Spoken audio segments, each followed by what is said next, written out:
பணிந்து வணங்குகிறேன். நம்முடைய அன்பிற்குரிய திருப்பணிச்செம்மல் கோமலையா அவர்களை வணங்கி மகிழ்கிறேன்.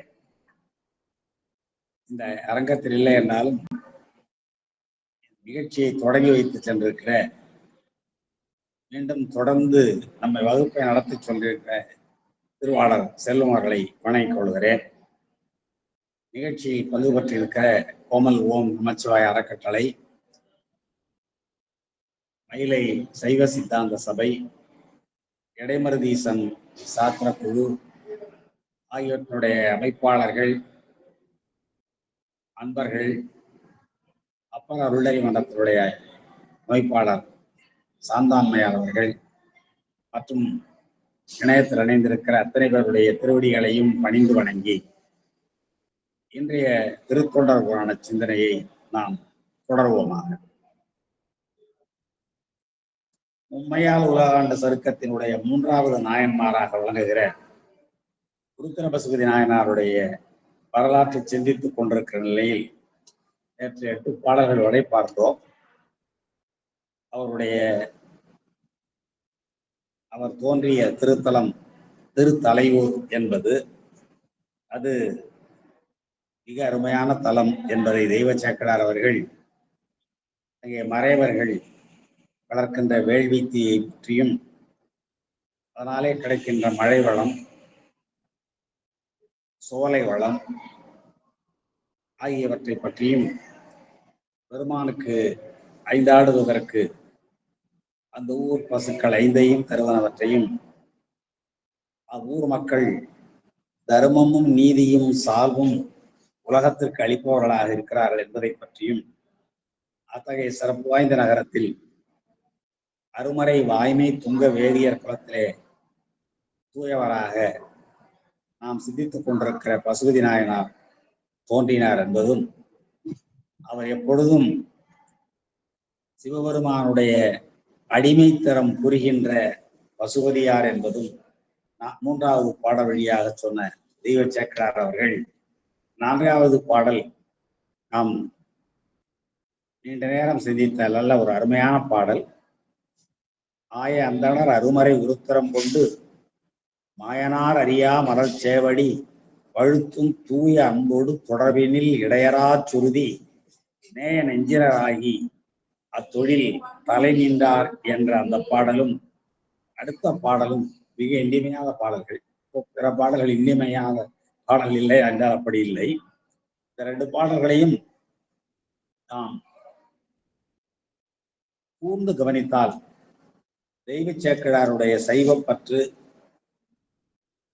சாத்திர நுட்பங்கள், அதை போலவே வேதங்களில் உள்ள பயிற்சி ஆகிய பல செய்திகளை இந்த 2 பாடல்கள் வழி மிக அருமையாக உணர்த்துகிறார். அதோடு மட்டுமில்லாமல் நிறைய புராண செய்திகளையும் நாம் விளங்கிக் கொள்கிற அளவுக்கு சில செய்திகளும் சொல்லப்படுகின்றன. 5வது பாடலில் நீரிடை நெருப்பெழுந்தனைய என்ற செய்தியை பார்க்கிற பொழுது அவர் அந்த தெள்ளு தன் புனல் ஆயிடை செறிய உள்புக்கு உத்தரமந்திரம் ஜபித்தார் அல்லவா, அந்த பொய்கை தாமரை மலர்கள் மலர்ந்திருக்கிற ஒரு அருமையான பொய்கை. நேற்றே நாம் சிந்தித்தோம், பொய்கை என்பது மனிதர்களால் ஆக்கப்படாத தெய்வத்தன்மை வாய்ந்த ஒரு நீர்நிலை தான் பொய்கை என்பது. அங்கே மலர்ந்திருக்கிற தாமரை மலர்கள் சிவப்பாக இருக்கும் அல்லவா, நெருப்பின் நிறமும் சிவப்பு. எனவே நீரிலே நெருப்பு தோன்றியது போல தாமரை மலர்கள் அந்த பொய்கையிலே மலர்ந்திருந்தன என்ற குறிப்பை பார்த்தோம். இப்படி நம்முடைய இலக்கியங்கள் பலவற்றில் அது போன்ற குறிப்புகள் இருப்பதையும் நாம் பார்க்கிறோம். பொதுவாக அந்த நீரிடை நெருப்பெழுந்தனைய என்பதற்குள்ள புராண செய்திகள் என்ன என்றால், புராண செய்திகள் என்பது கடவாமுராகினி என்னும் தீ பெண்குதிரை வடிவமுடைய ஒரு தீ கடல் மேல் இருந்து உலகை கடல் கொண்டு விடாமல் காப்பாற்றிக் கொண்டிருக்கிறது என்பதும், ஊழிக்காலத்தில் அந்த தீயே கடலை சுவரச் செய்வதோடு மட்டுமல்லாமல் உலகத்தை அழிக்கும் என்பதையும் நாம் புராணங்களின் வாயிலாக அறிகிறோம். அப்படி நீரிலே தோன்றுகின்ற வடவாமுகாக்கினியை போல, அக்னியைப் போல இந்த பொய்கையிலே தாமரை மலர்ந்திருக்கிறது என்றும் அந்த ஓமை வாயிலாக கொள்ளலாம். மேலும் நம்முடைய திருமுறைகளிலும் இலக்கியங்களிலும் நீர்மேல் தாமரை பூத்திருக்கிற காட்சியை பார்க்கிற பொழுது இதே போல ஓமைகளை சொல்லி இருக்கிறார்கள். சேலாகிய பொய்கை செழுநீர் கமலங்கள் மேலால் எரிகாட்டும் வீழிமிடலையே என்று ஞானசம்பந்த பெருமானும், நீத்துடை நெடுங்கயம், நல்ல வெள்ளமான ஆழமான நீர்நிலை, நீத்துடை நெடுங்கயம் தீப்பட மலர்ந்த காந்தள் ஒம்பு அடர்தல் ஓம்பி என்று பெரும்பானாற்றுப்படை என்ற ஒரு 10 பாட்டு நூலிலும், இன்னொரு 3000 என நூலில் அள்ளல் பழனத்து அறக்காம்பல் வாயவிழ வெள்ளம்தான் தீப்பட்டதன வெறி புள்ளினந்தன் கைச்சிறகால் பார்ப்பொடுக்கும் கவ்வை உடைத்தரோ முத்தலைவே சேலம் நாடு என்று வரும். அதாவது அள்ளல் பழனத்து அறக்காம்பல் வாய விழுகிறதா, வயல் நீர் பகுதியில செம்மையருடைய அம்பல் மலர்கள் மலர அந்த நீர்வாழ் பறவைகள் எல்லாம் வெள்ளம்தான் தீப்பற்றி எரிகிறதோ என்று அஞ்சி போய் தங்களுடைய குஞ்சு பறவைகளை எல்லாம் தங்களுடைய சிறகுக்குள் ஒடுக்கிக் கொள்ளுகின்றன என்று ஒரு பழைய பாடல் 3000 வருகிற ஒரு பாடல். நச்சிலைவேல் கோக்கோதை நாடு என்று முடியும். அள்ளல் பழனத்து அரக்கு ஆம்பல் வாயவிழ வெள்ளம்தான் தீப்பட்டதன வெறி அஞ்சி புள்ளினந்தன் கைச்சரகால் பார்ப்பொடுக்கும் கவ்வை உடைத்தரோ அச்சிலைவேல் கோக்கோதை நாடு என்பது அந்த 3000 பாடல். இப்படி பல பாடல்களிலே நீரிடை நெருப்பெழுந்தனைய தாமரை மலர்வதை இலக்கியங்கள் வாயிலாகவும் புராணங்கள் வாயிலாகவும் பார்க்கிற செய்திகளை எல்லாம் நம்முடைய தெய்வ சேக்கிழார் அவர்கள் 5வது பாடலிலே சொல்லியிருக்கிறார்கள். அந்த பாடல்கள் அமைந்திருக்கிற வேதங்களில் அமைந்திருக்கிற ருத்ர மந்திரங்கள் பற்றியும், அதற்கு இணையாக தமிழ் வேதமாக விளங்குகிற திருமுறைகளில், தேவார திருமுறைகளில் நம்முடைய நாவுக்கரச பெருமான் பாடியிருக்கிற திருப்பாலைத்துறை பதிகத்திலே அவ்வாறு சிவாய என்ற அதிசூக்கும மந்திரம் அமைந்திருக்கிற செய்தியையும் நேற்று நாம் சிந்தித்தோம். அந்த உருத்திர மந்திரத்தை அவர் குறிப்போடு பயின்றார், ஒரு குறிக்கோளோடு பயின்றார் என்பதெல்லாம் நேற்று நாம் பார்த்த செய்திகள். அடுத்து இன்று நாம் பார்க்க இருக்கிற பாடல் 8வது பாடல். 7வது பாடல்ல கூட பார்த்தோம் அருமறை பயனாகிய உருத்திரம். அதெல்லாம் நிரம்ப நேற்று சிந்தித்தோம். அருமறை என்று ஏன் சொல்லப்படுகிறது என்றால் அதற்கான செய்திகள், நிறைய செய்திகளை நேற்று நாம் சிந்தித்திருக்கிறோம்.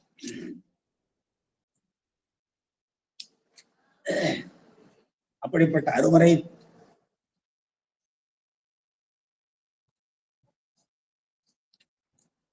பயனாகிய உருத்திரம் அதனை வருமுறை பெரும்பகலும் எல்லியும் வழுவாமே, பகலிரவு முழுவதும் திருமலர் பொகுட்டு இருந்தவன் அணையவர். மலர் பொகுட்டு என்றால் தாமரை மலர். தாமரை மலர் மேலே இருக்கிற பிரம்மதேவன் எப்படி இடைவிடாமல் வேதங்களை ஓதிக்கொண்டிருக்கிறாரோ அதை போலவே அவரை போன்றவராகிய இந்த நாயனாரும் சில நாள் ஒருமை உய்த்திட ஒன்றுபட்ட மனத்தோடு மன ஒருமைப்பாட்டுடன் அந்த திருவுருத்திர மந்திரத்தை சொல்லிக்கொண்டே இருக்க உமை இடம் மகிழ்ந்தவர் உவந்தார். உமையம்மையை இடப்பாகத்தில் கொண்டிருப்பவராகிய அங்க இடத்துல என்னன்னா அவருக்கு அருள் செய்ய வருவதாலே அந்த உமையிடம் என்பதே சிவனுடைய அருள்தான். அவ்வாறு இடப்பாகத்தில் அம்மையை கொண்டு மகிழ்ந்தவராகிய நம்முடைய பெருமான் இவர் உருத்திர மந்திரத்தை குறிப்போடு பயின்றதை கேட்டு உவந்தார். உவந்த நிலையில் என்ன செய்தார்? அவர் காதல் அன்பர்தம் அருந்தவ பெருமையும் கலந்த வேத மந்திர நியதியின் மிகுதியும் விரும்பி, இரண்டையும் விரும்புகிறார் சுவாமி. காதல் அன்பர்தம் அருந்தவ பெருமை, தவங்களிலே அருந்தவம் உடலை வாட்டுவதுதான் தவம். இந்த நாம் சிந்தித்திருக்கிற திருவிடைமருதூர் மும்மணி கோவை என்ற ஒரு அருமையான நூலில் எப்படியெல்லாம் தவம் முயன்றார்கள் என்பதை பற்றிய செய்தியை பார்த்திருக்கிறோம். மாறி நாளினும் மார்பனி நாளினும் நீரிடை மூழ்கி நெடிது கிடந்தும் தளர்வுறும் யாக்கையை தளர்வித்து ஆங்கவர் தம்மைத்தானே சாலவம் ஒருப்பர் என்று சிலர் தவம் முயல்கின்ற நிகழ்ச்சியிலே நம்முடைய பட்டினத்தடிகள் பாடியிருப்பார். அதுபோல இவரும் தன்னுடைய உடலை வருத்தி கொள்கிறார் அல்லவா. ஆனால் அவருக்கு உடல் வருத்தம் தெரியவில்லை. காரணம் என்ன என்றால், அவர் இடைவிடாது சிவ சிந்தனையோடு இருப்பதனாலும் அந்த சிந்தனையின் விளைவாக பெருமானுடைய அந்த திரு உருத்திரம் என்னும் மந்திரத்தையே சொல்லிக் கொண்டிருப்பதனாலும் அவர் நீரில் நிற்பதோ கழுத்தளவாயிடை நீரில் நிற்பதோ, அதனால் தன்னுடைய உடலுக்கு ஏற்படுகிற ஊறுபாடுகளோ அவருக்கு வருவதற்கு வழி இல்லை, நியாயம் இல்லை. ஏனென்றால் அவர் முழுவதும் அவருடைய உள்ளம் சிவமே சார்ந்திருக்கிறது. பெருமான் அதைத்தான் நினைக்கிறார். இவருடைய தவ பெருமையினையும் அதோடு மட்டுமல்லாமல் அந்த பெருமை கலந்த வேத மந்திர நியதியின் அந்த வேத மந்திரத்தை ஓதுகின்ற அந்த சிறப்பையும் விரும்பி பெருமான் விரும்புகிறார். இந்த இரண்டை, அவருடைய தவத்தின் பெருமையையும் மந்திரத்தை நியதியாக ஓதுகின்ற அந்த தன்மையினையும் விரும்பி ஆதிநாயகராகிய நம்முடைய பெருமான் அமர்ந்து அருள் செய்ய விருப்பத்தோடு நாயனாருக்கு அருள் செய்ய மற்றவர்தாம் தீதிலா நிலை சிவ ஊரி எல்லையில் சேர்ந்தார். மற்றவர்தாம் என்பது இங்கே அந்த உருத்திரபசுபதியார் அவர் தீதிலா நிலை சிவபுரி. சிவபுரி என்பது சிவலோகம். அது தீதிலா நிலை என்றால் தீமைகளை நம்மிடம் இல்லையாக செய்து அதன் பின்னாலே நிலைவேறுடைய அந்த சிவபலகத்துக்கு நம்மை அழைத்து செல்லும். தீதிலா நிலை என்றால் நம் ஆன்மாக்களை ஒட்டி இருக்கிற பற்றி இருக்கிற ஆணவ மலத்தினுடைய வலிமையை குன்றச் செய்து, எனவே ஆன்மாவுக்கு இருக்கிற பற்றி இருக்கிற தீமைகளை எல்லாம் இல்லாமல் செய்து பிறகு நிலைவேறுடைய வாழ்வு தருகிற சிவனுலகம்தான் சிவபுரி. அப்படி தீதிலா நிலை சிவபுரி எல்லையில் சேர்ந்தார் நம்முடைய நாயனார். அடுத்த பாடல் இன்று நாம் பார்க்க வேண்டிய பாடல். இன்னும் 2 பாடல்கள் இவருடைய வரலாற்று இருக்கிறதை சிந்தித்து விட்டு நாம் திருநாளை போவாருடைய புராணத்துக்கு செல்லலாம். நீடும் அன்பினில் உருத்திரம் ஓதிய நிலைநாள். நீடும் அன்பினில் என்றால் தொடர்ந்த அன்பு, பெருகும் அன்பு. நாளும் நாளும் அன்பு பெருகிறதை தவிர குறையவில்லை. அதுதான் நீடும் அன்பு. அந்த நீடும் அன்பினில் உருத்திரம் ஓதிய நிலையா, அந்த அன்பின் பெருக்குத்தான் அவருடைய இந்த மந்திரம் ஓதுவதற்கும் அவ்வாறு ஓதுவதற்கு தான் தெரிவு செய்து கொண்ட அந்த பொய்கையும், அந்த பொய்கையில கழுத்தளவாகிய நீரிலே புகுந்து நின்று கொண்டிருக்கிற தன்மையும், இதையெல்லாம் பெருமானிடத்து அவர் கொண்டிருக்கிற பெருகிய அன்புதான் காரணம். அப்படி நீடும் அன்பினில் உருத்திரம் ஓதிய நிலையால் ஆடு சேவடி அருகுற அணைந்தனர். ஆடு சேவடி என்றால் அந்த தூக்கிய திருவடி. அது இந்த தூக்கிய திருவடிகள் தான் ஆன்மாக்களை மலச்சேற்றிலிருந்து எடுத்து அருள் தருவது. முத்தி நான்ற மலர்பதத்தை நாடு என்பது உண்மை விளக்கம். தோற்றம் துடியதனில் கோயும் திதி அமைப்பில் என்ற பாடல்ல அந்த தூக்கிய திருவடிதான் நான்ற சேவடி என்று சொல்வார். முத்தி அதுதான் தரும். ஆன்மாக்கள் ஆணவ மலச்சேற்றில் சிக்கி கிடக்கிறது. அந்த மலச்சேற்றினின்றும் எடுத்து அருள் தருவது அந்த தூக்கிய திருவடி. அந்த ஆடு சேவடி அருகுற அணைந்தனர். அதனை நெருக்கமாக நம்முடைய ருத்ர பசுபதி நாயனார் சென்றடைந்தார். அவருக்கு பாடு பெற்ற சீர் உருத்திர பசுபதியாராம் கூடுநாமம் திகழ்ந்தது. இப்பதான் அவருடைய அங்கே பசுபதியார் என்னும் ஒருவர் அவதரித்தார், தோன்றினார் என்று நாம் முன்னாடி பார்த்தோம். துங்க வேதியர் குலத்திலே தோன்றியவர் அவர், பசுபதியார் என்னும் திருநாமம் உடையவர் என்று சொல்லப்பட்ட பாடல் முன்னாடி 3வது பாடல். அங்கண் மாநகர் அதனிடை அருமறை வாய்மை துங்க வேதியர் குலத்தினில் தோன்றிய தூயோர் அகமும்புறமும் தூய்மையானவர் அவர் செங்கண் மால்விடையார் செழும் பொன்மலை வள்ளி பங்கினார் அடிமை திறம் புரி பசுபதியார் என்றுதான் முதல்ல அவரை அறிமுகப்படுத்தினார். பெருமானிடத்து எப்பொழுதும் அடிமை திறம் கொள்கின்ற, நமக்கு நன்றாக தெரியும், ஆன்மா என்பது பெத்த நிலையாக இருந்தாலும் சரி, முத்த நிலையாக இருந்தாலும் சரி, அது எப்பொழுதுமே பெருமானுடைய அடிமைதான். அப்படிப்பட்ட அடிமைத்தரத்தை உணர்த்துவது திருவுருத்திர மந்திரம். வேத உள்ளுரையாக விளங்குவது திருவுருத்திர மந்திரம். அதை எப்பொழுதும் விரும்பி சொல்லுகின்றவர். அதான் அடிமை தரம் புரி பசுபதியார் என்று அவருடைய பெயரை 3வது பாடலில் சொன்னவர். அவர் உருத்திர பசுபதியார் என்னும் பெயர் எதனாலே பெற்றார் என்பதை இந்த பாடலிலே விளக்குகிறார். ஆடு சேவடி அழுகுற அணைந்தனர். அவருக்கு அவ்வாறு பெருமானுடைய தூக்கிய திருவடியின் கீழ் நெருக்கமாக அணைந்தவராகிய நம்முடைய நாயனாருக்கு பாடு பெற்ற சீர், பாடுன்னா பெருமைன்னு அர்த்தம். பொதுவாக பாடு என்றால் துன்பம் என்ற பொருள் உண்டு, பாடு என்ற சொல்லுக்கு பெருமை என்ற பொருள் உண்டு. பாடு என்பது உலக இயல்பினை நடந்து ஒழுகுதல் என்ற பொருள் உண்டு. ஒரு பாடல்ல கலித்தொகையிலே பண்படப்படுவது பாடறிந்து ஒழுகல் என்பார். பண்பென்றால் என்ன என்றால் உலக இயல்பினை நடந்து ஒழுகுவதுதான் பண்பு என்பது அங்கே சொல்லப்படும். அந்த இடத்துல பாடு என்றால் உலக இயல்பை அழிந்து நடத்தல், பாடு என்றால் இந்த இடத்துல பெருமை. எனவே பாடு பெற்ற சீர் என்றால் பெருமைக்குரிய மிகச் சிறப்புடைய அந்த ருத்ர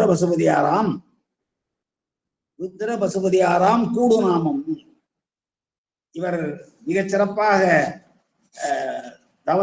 இவருடைய தவத்தின் பெருமையையும் வேத மந்திரத்தை நியதியாக ஓதுகின்ற தன்மையையும் மிக விரும்பினார் அல்லவா நம்முடைய பெருமானார்.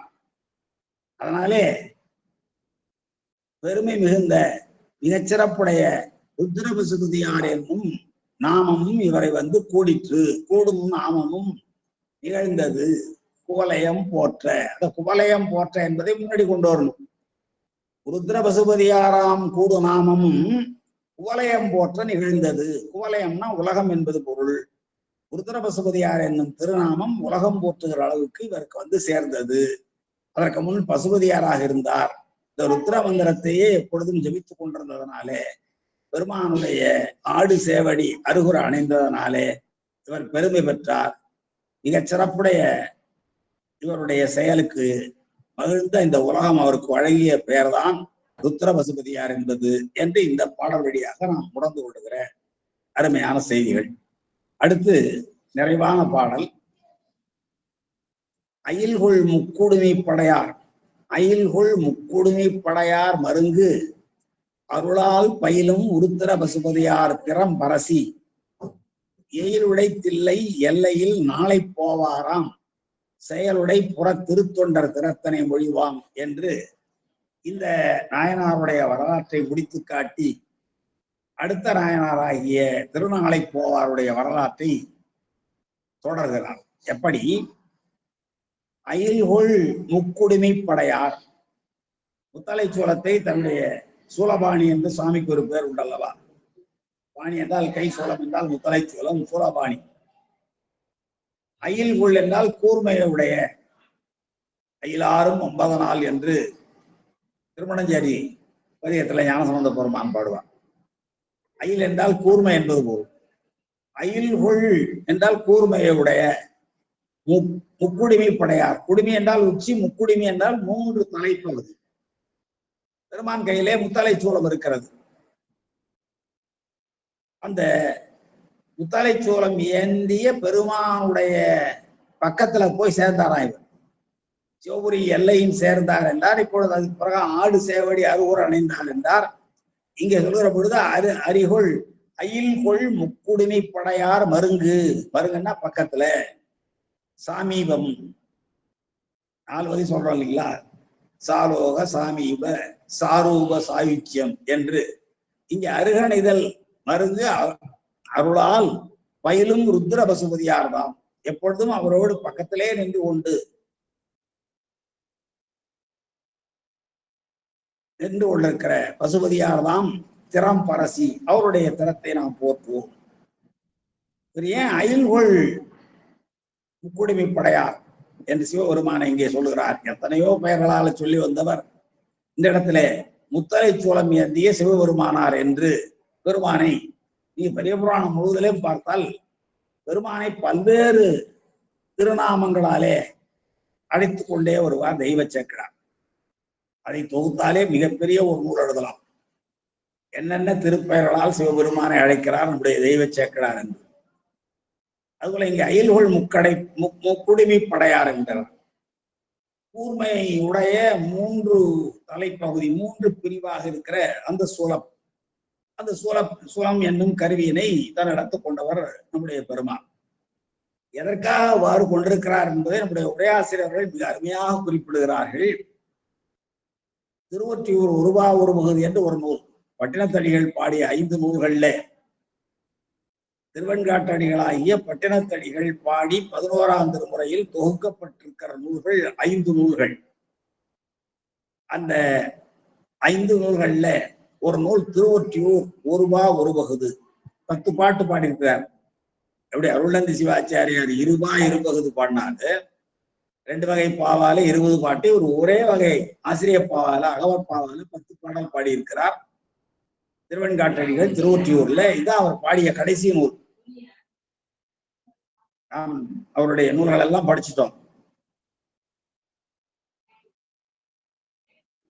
அந்த ஒற்றியூர் ஒருவா ஒரு பகுது என்ற நூல்ல சாமி கையில ஏன் முத்தலை சூலம் இருக்கிறது என்பதற்கு ஒரு விளக்கம் சொல்லுகிறார். என்ன சொல்கிறார்? மூவிலை ஒரு தாள் சூலம் ஏந்துதல். இலை ஒரு தாள், ஒரே ஒரு தண்டு, அதுல 3 இலை, அதான் முத்தலை சூலம். அவ்வாறு சூலம் ஏந்துதல் மூவரும் யான் என மொழிந்தவாறே. அயனாக படைப்போன், அரியாக காப்போன், அடுத்தது ருத்திரனாக ஒடுக்குவோனும் ஆகிய எல்லாவற்றையும் செய்பவன் நான் தான் என்று உலகத்துக்கு காட்டுவது போல மூவிலை ஒருதாள் சூலம் ஏந்துதல் மூவரும் யானென மொழிந்தவாறே என்று பட்டினத்தடிகள் குறிப்பிடுகிறார். நாம் பலமுறை சிந்தித்ததுதான் சிவபுரம் தேவாரம். திருஞான சம்பந்தருடைய சிவபுரம் தேவாரத்தை பார்த்தால் போதும். படைப்பு கடவுளாக இருந்தும், காத்தர் கடவுளாக இருந்தும், ஒடுக்குதல் கடவுளாக இருந்தும் எல்லாவற்றையும் செய்பவர் சிவபெருமான் தான் என்பதை மிக மிகச் சிறப்பாகவும் தெளிவாகவும் ஞானசம்பந்த பெருமான் அந்த பதிகத்திலே பாடியிருப்பார். அடுத்து திருக்கையிலாய ஞான உலா. நமக்கெல்லாம் தெரியும், நாம் நம்முடைய சேரமான் பெருமாள் நாயனார் சூரமூர் சாமிகளோடு சேர்ந்து கைலைக்கு போன பொழுது திருக்கையிலையில பெருமானுக்கு முன்னாலே ஒரு வேண்டுகோளையும் வைத்து புறாப்புறம் பாடி வந்தேன், பாடவிட வேண்டும் என்று வேண்ட பெருமானும் அனுமதி வழங்க, அப்பொழுது அவர் பாடிய அந்த திருக்கையிலாய ஞான உலாவில் பாடுகிறார். ஆதி, ஆதி என்றால் நம்முடைய பெருமான் என்பது பொருள். ஆதி அந்தம் என்மனார் புலவர், அந்தம் ஆதி என்மனார் புலவர். ஆதி என்றால் பெருமான். அவர் அரியாகி காப்பார். ஆதி, ஆதி என்றால் இங்கே பெருமான் என்பது பொருள். அரியாகி காப்பான், அயனாய் படைப்பான், அரணாய் அழிப்பவனும் தானே என்று திருக்கையிலாய ஞான உலாவில் பாடுகிறார். இந்த 3 தலை சூலம் ஏந்தியதற்கு திருவெண்காட்டடிகள் ஒரு காரணம் சொல்றார். மூவரும் நான் தான்.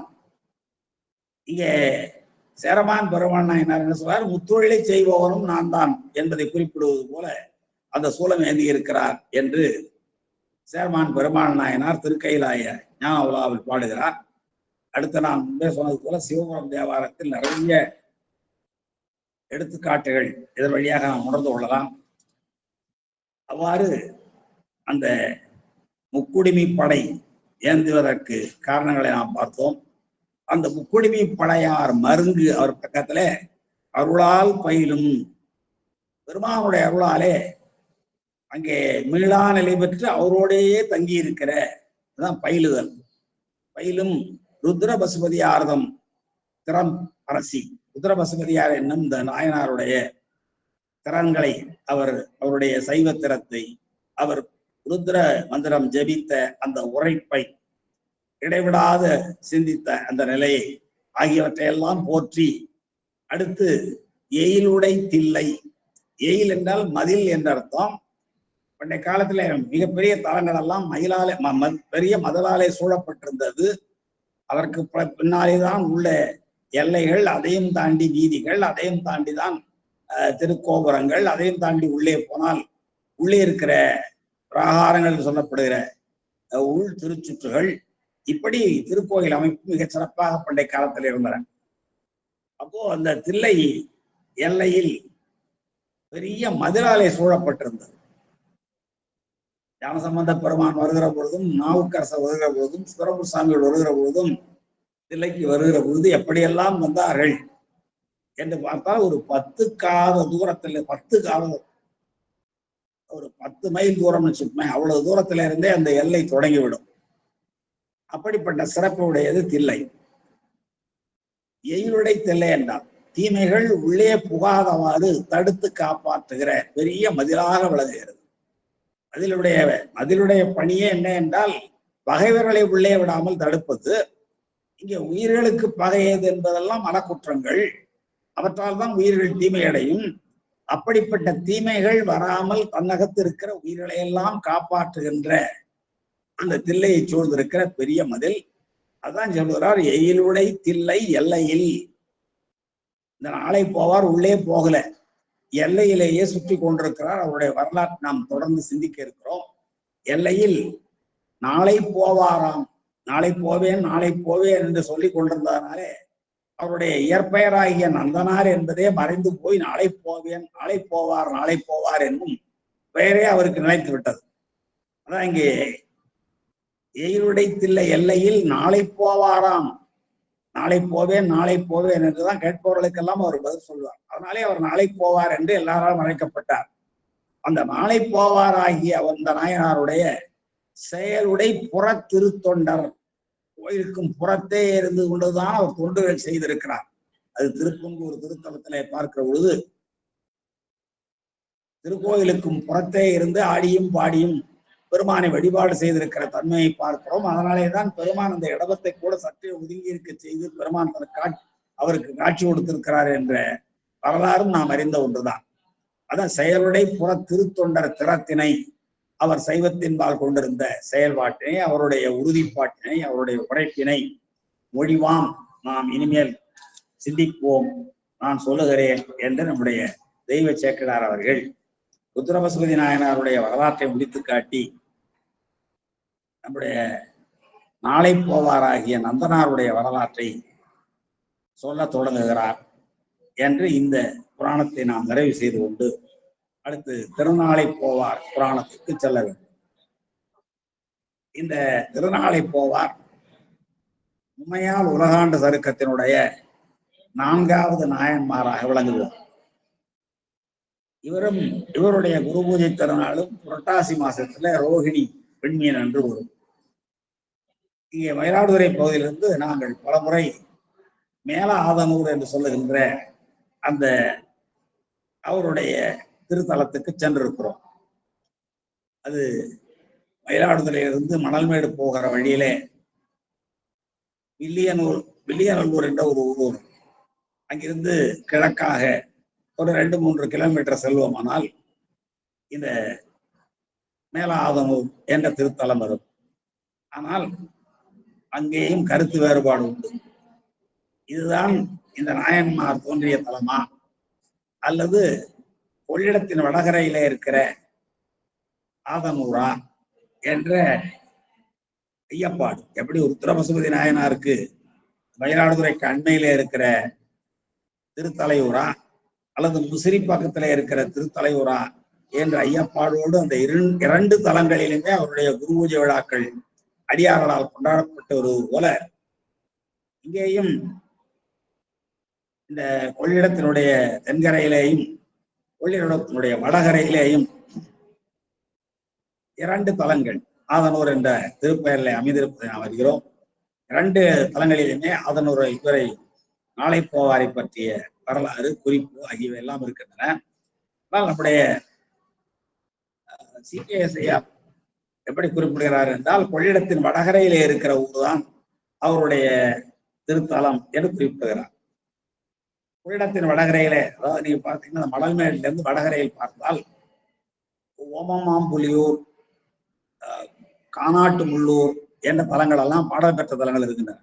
கானாட்டு முள்ளூர், ஓமமாம்புலியூர், இந்த 2 தலங்களுக்கு இடைப்பட்ட பகுதியில் இருப்பதுதான் இந்த மேல ஆதனூர் என்று, மேற்காநாட்டு ஆதனூர் என்பது அதைத்தான் குறிக்கிறது என்று நம்முடைய சிவகவிமணி ஐயா அவர்கள் குறிப்பிடுகிறார்கள். அது தலம் எதுவாயினும், ஏனென்றால் நிறைய பேருக்கு அப்படி ஒரு குழப்பம் இருக்கிறது. இளையான்குடி மாறநாயனாருடைய திருத்தலம் அந்த பரமக்குடி பக்கத்துல இருக்கிற இளையான்குடியா, இங்க நல்லாட்சிக்கும் பக்கத்துல இருக்கிற இளையான்குடியா, அதே போல மானக்கஞ்சாரனாருடைய இந்த கஞ்சாரூர் என்பது ஆனந்த தாண்டபுரமா அல்லது கஞ்சனூரா, திருத்தலையூர் இங்கே கொலுவாங்குடிக்கும் கிழக்கே இருப்பதா அல்லது முசிறி பக்கத்தில் இருப்பதா, இப்படி பல நாயன்மார்களுடைய திருத்தலங்களிலே குறைபாடுகள் இருக்கின்றன, கண்டறிய முடியாத நிலை. அதை போலதான் இங்கே இவருடைய ஆதனூர் என்ற தலத்தையும் பற்றிய குறிப்புகள் சரியாக அறிய முடியவில்லை. இங்கே கொள்ளிடத்தின் தென்கரையிலே மேலாதனூர் என்ற அந்த பகுதியிலும் அவருக்கு திருவுருவச் சிலை இருக்கிறது, ஒரு சன்னதி இருக்கிறது, வழிபாடு நடைபெறுகிறது என்பதையெல்லாம் பார்க்கிறோம். சரி, இப்பொழுது திருநாளை போவார் நாயனாருடைய புராணத்தை பார்க்கிறோம். இந்த பாடலை இந்த நாயன்மாருடைய வரலாற்றை சற்றே விரிவாக 37 திருப்பாடல்களில் நம்முடைய தெய்வ சேக்கடார் அவர்கள் குறிப்பிடுகிறார்கள். இந்த நம்பியாரூரர் தன்னுடைய திருத்தொண்ட தொகையில் இந்த நாயன்மாரை எப்படி குறிப்பிடுகிறார் என்றால், செம்மையே திருநாளை போவார்க்கும் அடியே. அவருடைய இயற்பெயர் நந்தனார் என்றாலும் பல இடங்களிலே இயற்பெயரை மாறியும் நம்முடைய புராணங்களிலே பார்க்கிறோம். பெருமடலை குறும்பர்க்கும் பேயார்க்கும் அடியேன் என்று பாடியிருப்பார் நம்முடைய நம்பியாரூரர்.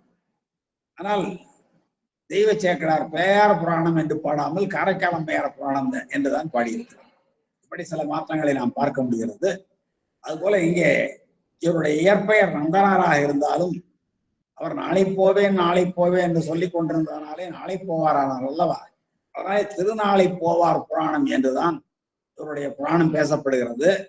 திருத்தொண்ட தொகையிலும் அவருடைய திருநாமம் திருநாளை போவார் என்றுதான் குறிப்பிடப்படுகிறது. செம்மையே திருநாளை போவார்க்கும் அடியேன். செம்மை என்றால் என்ன? பின்னாடி இரிநூல்ல சொல்லுற பொழுது செம்மைபுரி சிந்தையராய் திருநாளை போவார் என்று இவரை பற்றிய குறிப்பு அங்கே வருகிறது. அந்த முற்பிறவியில் அவர் செய்த தவத்தின் பயன்தான் இப்பொழுது அவர் புலைச்சேரியிலே பிறந்திருந்தாலும் கூட, புலையராக பிறந்திருந்தாலும் கூட இயற்சிறந்த செம்மை மனம் உடையவராக விளங்கி இருக்கிறார். அதான் இங்கே செம்மையே திருநாளை போவார்க்கும் அடியேன் என்றால் என்ன பொருள்? செம்மை என்பது, செம்மை என்றால் என்ன? திருநின்ற செம்மை பார்த்திருக்கிறோம். திருநின்ற செம்மையே செம்மையா கொண்ட திருநாவு கரையந்தன் அடியார்க்கும் அடியேன். செம்மை என்பது ஒரு மனத்தினுடைய பண்பு.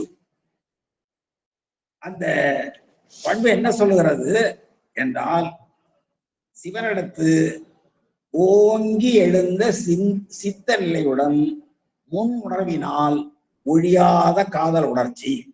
இவருடைய மனம் செம்மையான மனம். செம்மையே திருநாளை போவார் என்கிறார் நம்பியாரூரர். அந்த செம்மைக்கு என்ன காரணம் என்ன என்றால், அவருடைய மனத்துள் எப்பொழுதும் பெருமான் நடத்து கொண்ட காதல் உணர்வு ஒழியாது விளங்கிற்று.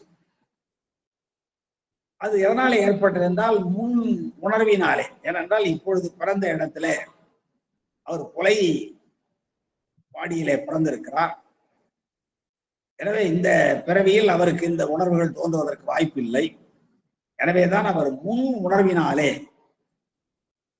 சிவனிடத்து மிக உயர்ந்த நிலையில் ஒழியாத காதல் உணர்வோடு பெருமானை வழிபாடு செய்து கொண்டே இருந்தார் என்று நாம் பார்க்கிறோம். அதான் செம்மை. அப்படிப்பட்ட செம்மையான மனம் கொண்ட செம்மையே திருநாளை போவார்க்கும் அடியேன் என்று நம்முடைய நம்பியார் அவர் தொகையில் பாட, திருத்தொண்டர் திருவந்தாதியில் நம்பியாண்டார் நம்பிகள் எப்படி பாடுகிறார்?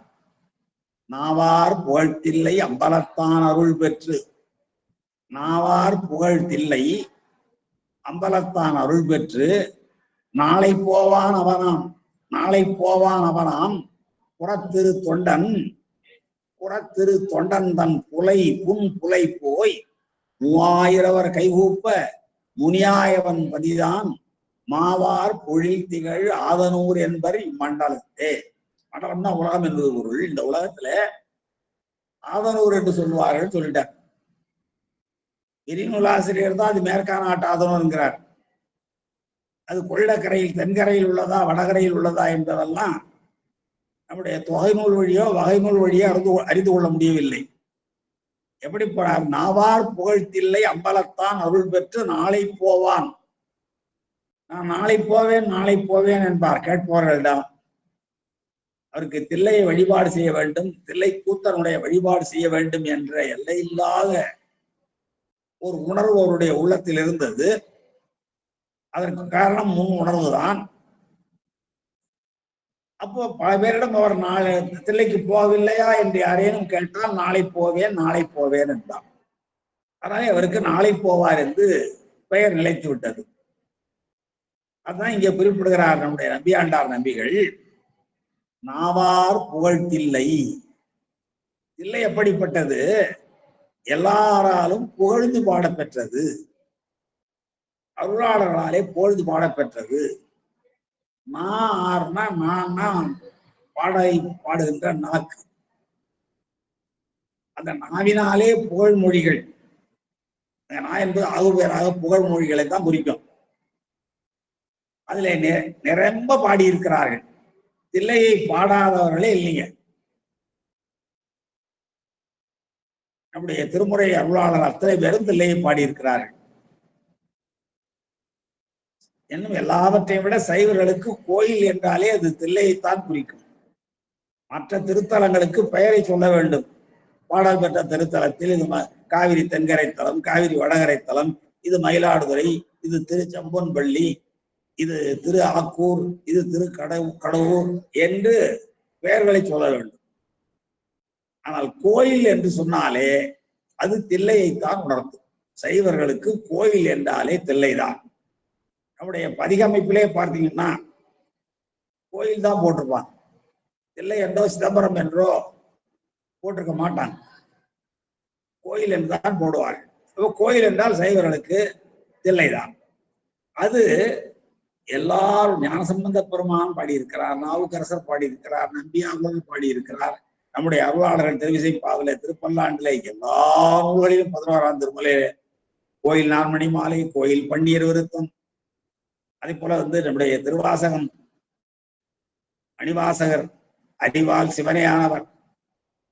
அவர் என்ன சொல்லிட்டு போற, சாமி அங்க திருப்பரத்துறையில இருந்து புறப்படும் போதே நீ தில்லைக்கு வான்னு சொல்லிட்டு போயிடுறார். தில்லைக்கு வருகிறார். அதுக்கு பிறகு அவருடைய வரலாறு நமக்கு நன்றாக தெரியும். தில்லையில் தான் பெருமானோடு அவர் 2.5 கலக்கிறார். அப்படி எல்லா அருளாளர்களோடும் தொடர்புடைய ஒரு திருத்தலம் தான் தில்லை.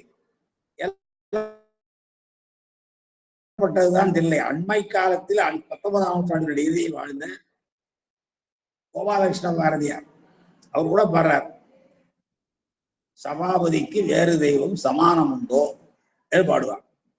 ஆக நம்முடைய அருளாளர்களுடைய தொடக்க காலம் முதல் அண்மை காலம் வரை எல்லாராலும் நாமணக்க பாடிய திருத்தலம் தான் தில்லை. நாவார் புகழ் தில்லை என்று அந்த புகழ தில்லைக்கும் சேர்க்கலாம். நாவார் புகழ் தில்லை அம்பலத்தான், தில்லை அம்பலத்தானே பாடுகிறார்கள். தில்லையை பாடுகிறார்கள் என்றால் தில்லையில் இருக்கிற பெருமானை பாடுகிறார்கள் என்பதுதானே பொருள். எனவே அந்த புகழ் என்பது தில்லைக்கும் ஜாரும் அம்பலத்தானுக்கும் ஜாரும். எனவே நாவார் புகழ்த்தில்லை அம்பலத்தான் அருள் பெற்று. அப்போ கூட பாருங்க, இந்த நந்தனார் அந்த திருநாளை போவார் என்ன சொல்றாரு, நான் நாளைக்கு போவேன் எப்படி என்றால் அம்பலத்தில் ஆடுகின்ற பெருமானுடைய அருளை பெற்று நாளை போவேன் என்கிறார். அதான் முக உணர்வு. இந்த பிறவியிலே அப்படிப்பட்ட ஒரு நிலை அவருக்கு அருள் பற்றியதெல்லாம் தெரியாது. இந்த உணர்வுகள் எல்லாம் தோன்றுகின்றன என்றால் அதெல்லாம் முற்பிறவியினுடைய அனுபவம். அதான் நாவார் புகழ்த்தில்லை அம்பலத்தான் அருள் பெற்று, பெருமானுடைய திருவருளை பெற்று. ஆக திருவருள் இல்லாமல் எதுவும் நடைபெறாது என்பதை நாம் உணர்ந்து கொள்ள வேண்டும். இதான் அருளாளர்களுடைய கூற்றின் வழியாக நாம் உணர்ந்து கொள்கிற செய்தி என்ன என்றால், இந்த திருநாளை போவார் என்ன சொல்கிறார், நாவார் புகழ்த்தில்லை அம்பலத்தான் அருள் பெற்று நாளை போவேன். பெருமானுடைய அருளை பெற்றதற்கு பிறகு நான் நாளை தில்லைக்கு செல்வேன் என்கிறார். அப்போ பெருமானுடைய அருள் பெற்றால்தான் எந்த ஒரு செயலையும் நம்மால் செய்ய முடியும் என்பதை உணர்த்துகிற இத வாழ்வியல் இலக்கியம். நாவார் புகழ்த்தில்லை அம்பலத்தான் அருள் பெற்று நாளை போவான் அவனாம். நாளை போவான், நாளை போவேன் என்று சொல்லப்படுகிறவர் யார் என்றால் புறத்திருத்தொண்டன். புறத்திருத்தொண்டன் அவர் என்ன செய்கிறாரு, புறத்தே இருந்துதான் தொண்டு செய்கிறார். எதனாலே புறத்தே இருந்து தொண்டு செய்கிறார் என்றால், அவருக்கே தன்னுடைய பிறப்பின் மீது ஒரு தாழ்வு மனப்பான்மை இருந்தது. அவர் புறத்தே நிற்பதற்கு காரணம் அவர் தோன்றிய மரபு, புலையர் மரபு. ஆனால் எப்படி தொண்டு செய்கிறார், பெருமானுக்கு முன்னாலே திருக்கோயிலுக்கு முன்னாலே நின்று கொண்டு ஆடுகிறார், பாடுகிறார், மகிழ்ச்சியை புலப்படுத்துகிறார், வழிபாடு செய்கிறார். அடுத்து அந்த அன்பின் விளைவாக புறத்தே இருந்தபடியே பெருமானுடைய திருக்கோயிலில் இருக்கிற பேரிகைக்கும் மத்தளத்திற்கும் வீணைக்கும் யாழுக்கும் ஆகிய பொருளை எல்லாம் புறத்தே இருந்துதான் கொடுக்கிறார். உழவுக்கும் மத்தளத்துக்கும் உரிய தோலையும் யாழுக்கும் வீணைக்கும் உரிய நரம்புகளையும் புறத்தே இருந்தபடியே தொண்டு செய்து கொடுக்கிறார். அதே போல பெருமானுக்கு அபிஷேகத்துக்குரிய கோராசனை பசுவின் வயிற்றிலிருந்து கிடைப்பது, இவற்றையெல்லாம் புறத்தே இருந்து அவர் செய்கிறார். ஒரு திருக்குளத்தையும் வெட்டி இருக்கிறார் என்றெல்லாம் பார்க்கிறோம். இதெல்லாம் புறத்திருத்தொண்டுகள். இவ்வாறாக நாவார் புகழ்த்தில்லை அம்பலத்தான் அருள் பெற்று நாளை போவான் அவனாம் புறத்திருத்தொண்டன். இந்த புறத்திருத்தொண்டன் என்பதனாலே அவருடைய மரபு தெரிகிறது. அவர் எப்படி வழிபாடு செய்தார் என்பது தெரிகிறது. அவர் மரபுக்கேற்ப என்னென்ன பொருள்களை திருக்கோயிலுக்கு வழங்கினார் என்பது புலனாகிறது. அதான் அப்படிப்பட்ட புறத்திருத்தொண்டன் தன் புலை போய் புலை போய் மிக இழிவான புலை தொழில். அவர் புலையர் மரபிலே பிறந்தவர். ஆவுரித்து தின்றுழலும் புலையரேனும் நாவுக்கரசர் பாடுவார். பின்னாடி தனித்திருத்தாண்ட போதில பாத்தீங்கன்னா, சங்கநிதி பதுமநிதி இரண்டும் தந்து தரணியோடு வானாள தருவரேனும் அங்குவார் அவர் செல்வம் மதிப்போம் அல்லோம் அங்கமெல்லாம் குறைந்தழுகு தொழுநோயராய் உரித்து தின்றுழலும் புலையரேனும். பசுமாட்டை அது இறந்ததற்கு பின்னாலே அதனுடைய தோலை உரித்து இவ்வாறெல்லாம் செய்கின்ற இழிந்த குலத்தில் பிறந்தவர்களானாலும் கங்கைவார் சடைகரந்தார்க்கு அன்பராயில் அவர்கண்டீர் யாம்பணங்கும் கடவுளாரே என்றார். அப்படிப்பட்ட புலைச்சாதியில் பிறந்திருந்தாலும் கூட கங்கைவார் சடைகரந்தார் ஆகிய சிவபெருமானுக்கு அவர் அன்பர் என்றால் அவர்தான் யாம் வணங்கும் கடவுள் என்பது நாவுக்கரசருடைய கூற்று. எதை நாங்கள் மதிக்க மாட்டோம். சங்கநிதி பதுமநிதி இரண்டும் தந்து தரணியோடு வானாள தருவரேனும். சங்கநிதியும் பதுமநிதியும் ஒரு சங்கு வடிவிலானதும் தாமரை வடிவிலானதும் ஆகிய மிகப்பெரிய நிதி குபேரனிடம் உள்ளது. அப்படிப்பட்ட அந்த ரெண்டந்தியும் தந்தாலும் சரி, இந்த உலகத்தை ஆளுகிற உரிமையை தந்தாலும் சரி, வானுலகத்தை ஆளுகிற உரிமையை தந்தாலும் சரி, தரணியோடு வானாள தருவரேனும் மங்குவார் அவர் செல்வம் மதிப்போம் அல்லோம். அப்படிப்பட்டவர்களுடைய செல்வத்தை நாங்கள் மதிக்க மாட்டோமானால் அங்கமெல்லாம் குறைந்தழுகும் தொழுநோயராய் உரித்து தின்றுடலும் புலையறையனும். அப்படிப்பட்ட நோய்வாய்ப்பட்டவனாக இருந்து பசுமாட்டை உரித்து தின்னுகிற புலைச்சாடியில் பிறந்தவனாக இருப்பினும் அவன் பெருமானிடத்து அன்புடையவனாக இருந்தால் அவன்தான் யான் வணங்கும் கடவுள் என்று அப்பர் சுவாமிகள் பாடுகிறார் என்றால், அந்த புலைச்சாதி என்ற ஜாதி மரபுகளை எல்லாம் நம்முடைய சைவம் பார்க்கவில்லை என்று நாம் உணர்ந்து கொள்ள வேண்டும். அவ்வாறு இந்த புறத்திரு தொண்டன் அவ்வாறு புறத்தே இருந்து தன்னுடைய மரபுக்கேற்ப தொண்டுகளை செய்து கொண்டிருந்தவராகி அந்த நாளை போவாருடைய புன் புலை போய் அந்த அற்ப புலை பிறப்பு போய் 3000 கைகூப்ப. அவருடைய வரலாறு முழுமையாக நாம் பார்த்தோம்னாக்கா அவருடைய எப்படி புன்புலை புலை போயிற்று, 3000 தில்லை 3000 எவ்வாறு கைகூப்பி எதற்காக கைகூப்பி தொழுதார்கள், இவர் முனிவடிவம் எப்பொழுது பெற்றார், புலை உருவம் பெற்றிருந்தவர் முனிவடிவம் பெற்றாரே அவர் முனியாயவன் பதிதான். அப்படிப்பட்ட அந்த முனிவராகியவராகிய திருநாளை போவாருடைய பதிதான் மாவார் பொழில் திகழ் ஆதனூர் என்பர். மான்னா மரங்கள், ஆறுதல்னா நிறைதல், மரங்கள் அடர்ந்த சோலைகள் சூழ்ந்த, சோலைகள் விளங்குகிற, திகழ் என்றால் விளங்குகிற, மாவார் பொழில் திகழ் ஆதனூர் என்பர். ஆதனூர் என்று சொல்லுவார்கள் இம்மண்டலத்தை. மண்டலம் என்றால் இந்த உலகம். இந்த உலகத்திலே ஆதனூர் என்று சொல்லுவார்கள். எதை சொல்லுவார்கள்? புறத்திரு தொண்டன் புன் புலை போய் 3000 தொழ முனியாய் அவன், முனியானவன், அவருடைய பதிதான் ஆதனூர் என்பர். அது மாவார் பொழில் திகழ் ஆதனூர் என்று இந்த நம்பியாண்டார் நம்பிகள் திருத்தொண்டர் திருவந்தாதியிலே இந்த செய்தியை குறிப்பிடுகிறார். அவருடைய வரலாற்றை, இந்த வரலாறை நம்முடைய தெய்வ சேக்கரார் சுவாமிகள் நம்பியாண்டார் நம்பிகளையும் அவருக்கு முன்னாலே நம்பியாரூரரை பாடிய திருத்தொண்ட தொகையையும் திருத்தொண்டர் திரு அந்தாதியையும் தனக்கு முன்னோடியாக வைத்துக் கொண்டு பெருமான உலகலாம் என அழியெடுத்துக் கொடுக்க உள்ளின்று உணர்த்த மிக அருமையாக அவருடைய வரலாற்றை நமக்கு தருகிறார். முதற்பாடல், பெரிய நூலின் முதற்பாடல். பகர்ந்துலகு சீர்போற்றும் பழைய வளம் பதியாகும் திகழ்ந்த புனல் கொள்ளிடம் பொன் செழுமணிகள் திரைக்கரத்தால் முகந்து தர இருமருங்கும் முளரி மலர் கையேற்கும் அகன் பனை நீர் நன்னாட்டு மேற்கா நாட்டு அதனூர். உள்ளத்தினுடைய வரகடையிலே மேற்கா நாடு கீழ்கா நாடு போன்ற நாடுகள் எல்லாம் பகுதிகள் எல்லாம் இருந்தன, சோழருடைய ஆட்சியினுடைய உள்பிரிவுகளை எல்லாம்.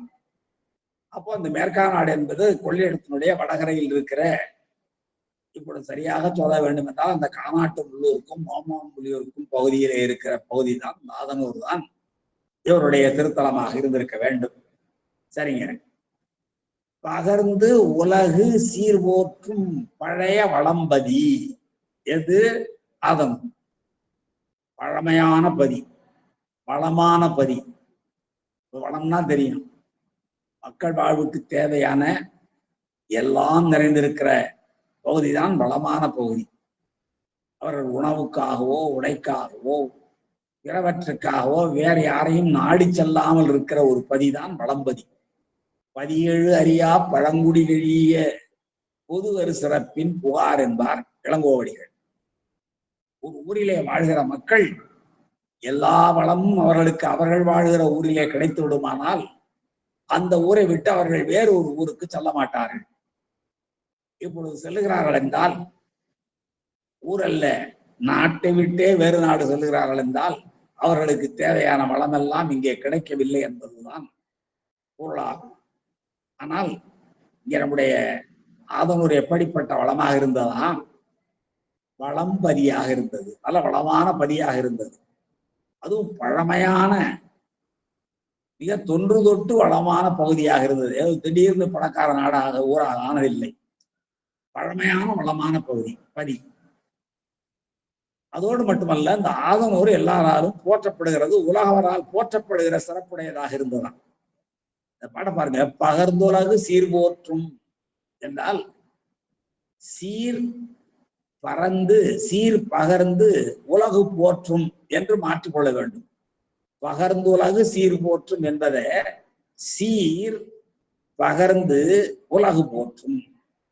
அந்த ஊரினுடைய பதியினுடைய சிறப்புகளை எல்லாம் பகர்ந்து, பகர்தல் என்றால் சொல்லுதல் என்பது பொருள், போற்றி சொல்லுதல்.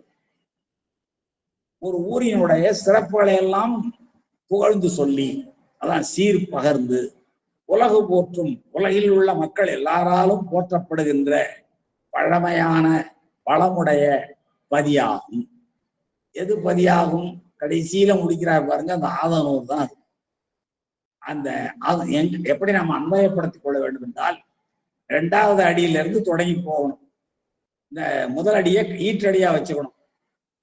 திகழ்ந்த புனல் கொள்ளிடம் பொன் செழுமணிகள் திரைக்கரத்தால் முகந்து தர இருமருங்கும் முளரி மலர் கையேற்கும் அகன் பனை நீர் நன்னாட்டு மேற்கா நாட்டு அதனூர் பகர்ந்து உலகு சீர் போற்றும் பழைய பலம் பதியாகும் என்று மாற்றிக்கொள்ள வேண்டும். திகழ்ந்த புனல் கொள்ளிடம் 2வது அடி. காவிரி ஆற்றிலிருந்து பிரிக்கப்பட்ட ஆறு தான் கொள்ளிடம். நம்முடைய சோழ மன்னர்களுடைய ஆட்சி காலத்துல கல்லணை எல்லாம் கட்டுகிற அந்த நேரத்தில் மிகுதியாக வருகிற நீரில் பிரித்து விட்டார்கள், கொள்ளிடம் என்று பெயர். அந்த கொள்ளிடத்தின் கரையில் உள்ளதுதான் இந்த ஆதனூர். அது சொன்னாரு, திகழ்ந்த புனல், எப்பொழுதும் நீர் ஓடிக்கொண்டிருக்கிற வளமான ஆறு. ஏன்னா காவிரி அப்படிதான் இருந்தது.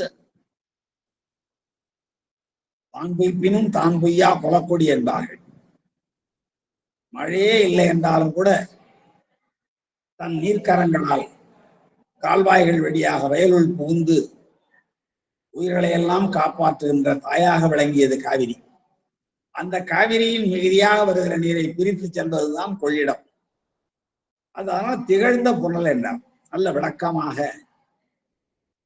பயிர் வளங்களெல்லாம் செழிக்கவும், அதன் வாயிலாக உயிர்களெல்லாம் நலம் பெறவும், பயிர் வளம் சிறந்து உயிர் நலம் பெற திகழ்ந்த புனல்.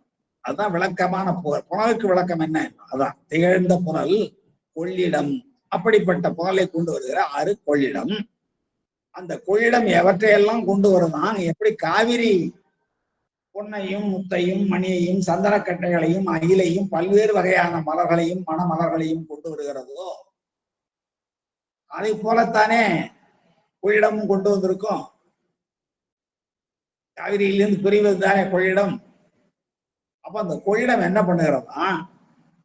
திகழ்ந்த புனல் கொள்ளிடம் பொன் செழு மணிகள் எல்லாவற்றையும், பொன்னையும் செழுமையான மணிகளையும் பாருங்க, பொன் செழு மணிகள் தான் இருக்குது. நாம என்ன பண்ணணும்? பொன்னையும், பொன் ஐ 2ஆம் வேற்று பொருள், பொன்னையும் ஆக ஒரு உண்மையும் விரித்துக் கொள்ள வேண்டும். 2ஆம் வேற்றுமை தொகை ஆகிய ஐயன் உருவையும் விரித்துக் கொள்ள வேண்டும். பொன்னையும் செழுமணிகளையும் என்று 2 இடங்களிலேயும் 2ஆம் வேற்றுமை உருவையும் அந்த என்ற தொகையையும் பிரித்துக் கொள்ள வேண்டும். திகழ்ந்த புனல் கொள்ளிடம் எவற்றை கொண்டு வர சேர்க்கிறது? பொன் செழுமணிகள் ஆகியவற்றை தன்னுடைய அலையாகிய கரத்தினாலே, திரைக்கரத்தால், அது உருவகம். கை போன்ற திரை என்று சொல்லல, திரைக்கரம் என்கிறார். தன்னுடைய அலையாகிய கைகளால் முகந்து தர, எத? பொன்னையும் செழுமணிகளையும் கொள்ளிடம் தன்னுடைய அலையாகிய கைகளால் முகந்து தர, மொண்டு தர, இருமருங்கும் அந்த ஆற்றினுடைய 2 பக்கங்களிலும் முளரின்னா தாமரை மலர்கள், தாமரை முளரி மலர் கையேற்கும் அகன் பனை நீர் நன்னாட்டு மேற்கா நாட்டு அதனூர். எவ்வளவு அழகான ஓமை பாருங்க. எவ்வளவு இந்த நாட்டினுடைய வளத்தை சொல்லுகிறார். காவிரி ஆறு எப்படி பொன்னையும் செடு மணிகளையும் அகில் சந்தனம் போன்ற மணப்பொருள்களையும் மலர்களையும் கொண்டு வந்து கரையில் குவித்ததாக பாடுவார்களோ, அதை போலவே கொள்ளிடம் என்ற அந்த ஆறும் என்ன செய்கிறது? பொன்னையும் செழு மணிகளையும் தன்னுடைய கைகளால் வாரி வருகின்றன. இந்த கைகள் அலைக்கரங்கள், திரைக்கரங்களால், திரைன்னா அலை நடத்தும், அவ்வாறு வாரி கொண்டு வந்து கொட்டுகிறது கரை ஓரங்கள்ல. அங்கே யார் அதை வாங்கி கொள்ளுகிறார் என்றால் முளரி மலர் கையேந்தி வாங்குகிறார். முளரின்னா தாமரை மலர். தாமரை மலர்கள் கையேந்தி அந்த பொன்னையும் செழுமணிகளையும் பெற்றுக் கொள்கின்றனர். திகழ்ந்து போனால் கொள்ளிடம் பொன் செழுமணிகள் திரைக்கரத்தால் முகந்து தர இருமருங்கும் இரண்டு பக்கங்களிலும் இருக்கிற முளரி தாமரை மலர்கள் முளரி மலர் கையேற்குதான். அப்போ அந்த காவேரி அந்த கொள்ளிட ஆறு மணிகளையும் பொன்னையும் வீசுகிறது. அவ்வாறு வீசுகிற பொன்னும் செழுமணிகளும் தாமரை மலர்கள் மேல் போய் விழுகின்றன. அது எப்படி இருக்கிறது என்றால், இந்த கொள்ளிட ஆறு தன்னுடைய அலைகளாகிய கைகளால் பொன்னையும் செழுமணிகளையும் தர இரண்டு பக்கங்களிலும் இருக்கின்ற மலர்ந்திருக்கிற தாமரை மலர்கள் தன்னுடைய கைகளாலே மலர் போன்ற கைகளாலே மலர்க்கை ஏற்கும் அந்த பொன்னையும் செழுமணிகளையும் ஏற்றுக்கொள்ளுகிற அகன்ற பனை நீர் நன்னாடு. பனைன்னா பண்ணை, வயல், மயலும் மருதம், வயலும் வயல் சார்ந்த இடம். அகன் பனை நீர் நன்னாடு. வயல்னா நீர் வளம் நிறைந்ததானே, மருத நிலம்னாலே. அப்போ நீர் நாடுன்னா போதும். நீர் நன்னாடு என்றால் இந்த நன்னாடு என்பது இலக்கணத்திலே இடைப்பிறவரல் என்ற ஒரு இலக்கணம். இடைப்பிறவரல் என்றால் அது இல்லாமலும் பொருள் கொள்ளலாம். அகன்பனை நீர் நாடுன்னு சொன்னாலும் போதும். அகன்பனை நீர் நன்னாடு என்று சொல்லும்போது அந்த நாட்டுக்கும் நீருக்கும் இடையிலே ஒரு சொல் வந்து ரெண்டு சொல்லினுடைய தன்மையை மிகுதிப்படுத்துகிறது. அகன்பனை நீர் நன்னாடு.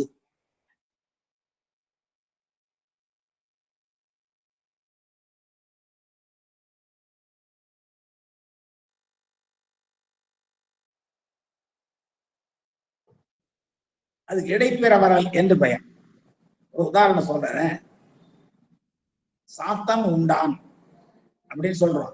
சாத்தன் என்ற ஒருவன், உண்டான் என்பது வினை, சாத்தன் என்பது பெயர். இப்ப ரெண்டுக்கு இடையில சாத்தன் வயிறார உண்டான் அப்படின்னு சொன்னா அந்த வயிறார என்பது இடைப்பிற வரணும், பொருத்தமாக இருக்கணும், இடையில வரணும். அது போலதான் நீர் நன்னாடுங்கிறார். அகன்பனை நீர் நன்னாட்டு அந்த காவிரி நாட்டு, சோழ நாட்டு மேற்கா நாட்டு ஆதனூர். மேற்கா நாடு, கீழ்கா நாடு என்று பல காலத்து அந்த காலத்துல கூட்டங்கள் பல நாடுகள் என்றெல்லாம் பிரித்திருந்தார்கள். அதுல மேற்கா நாடு என்றும் கீழ்கா நாடு என்றும் பிரிந்த பகுதியில இது மேற்கா நாட்டிலிருந்து ஆதனூர் என்ற அந்த ஊரானது சீர் பகர்ந்து உலகு போற்றும் பழைய வளம் பதியாகும்.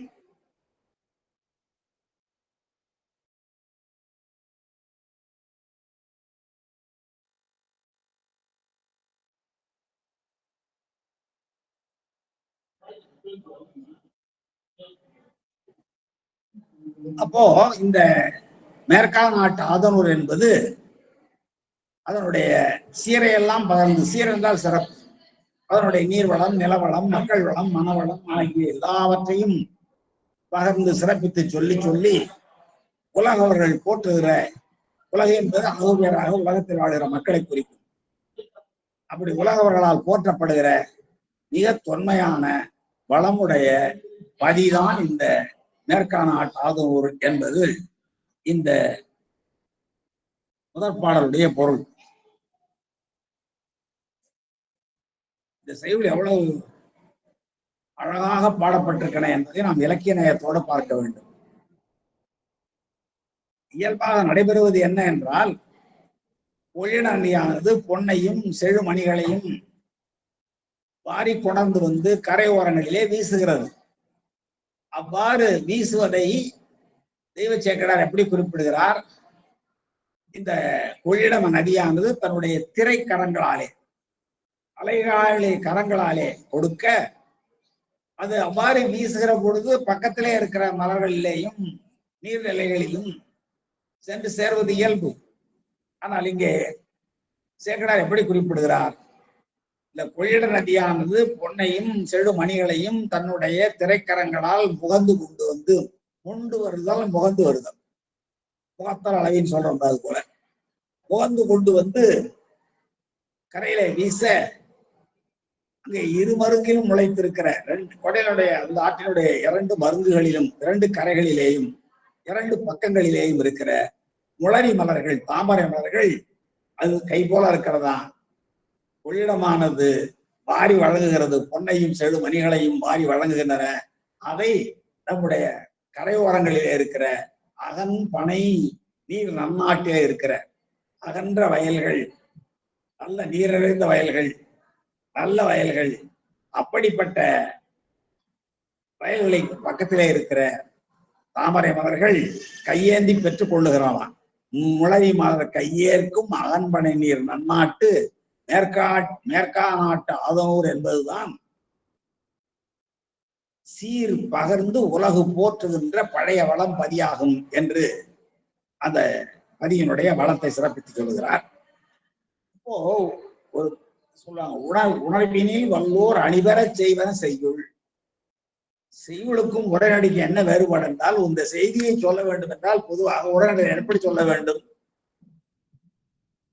மேற்கா நாட்டு ஆதனூர் என்பது கொள்ளிடக்கரையில் இருக்கிறது. கொள்ளிட ஆறானது பொன்னையும் மணிகளையும் கொண்டு வந்து கரையில் வீசுகிறது. அவ்வாறு வீசுகிற பொன்னையும் மணிகளையும் தாமரை மலர்கள் ஏற்றுக்கொள்ளுகின்றன. இப்படிப்பட்ட பழமையான வளமையான பதி என்று உரைநடையில் சொல்லலாம்.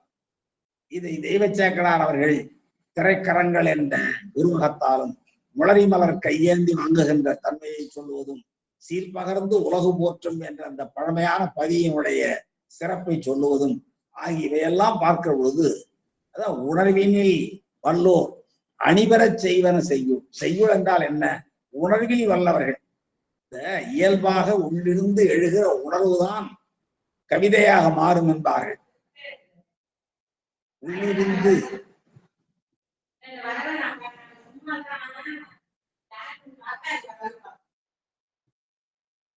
உள்ளிருந்து இயல்பாக எழுகின்ற உணர்வுதான் கவிதையாக வரும். அதான் உணர்வினில் வல்லோர் அணிபெறச் செய்வன செய்யுள் என்று பாடுவார்கள். அப்படிப்பட்ட உணர்வினில் வல்லவராகிய நம்முடைய தெய்வ சேக்கடார் எல்லா அணிகளும், தன்மை அணியும், தற்குறிப்பேற்ற அணியும், உவமை அணியும், உருவக அணியும் ஆகிய எல்லா அணிகளும் ஏயுமாறு மிக அருமையாக பாடியிருக்கிற பாடல்ல மேற்கா நாட்டு ஆதனூருடைய நிலவளம், நீர்வளம், இயற்கை வளம் ஆகிய அத்தனையும் மிகச் சிறப்பாக சொல்லியிருக்கிறார் என்று சொல்லி இந்த பாடலை நாம் நிறைவு செய்து கொண்டு அடுத்த செய்யுளுக்கு செல்லலாம்.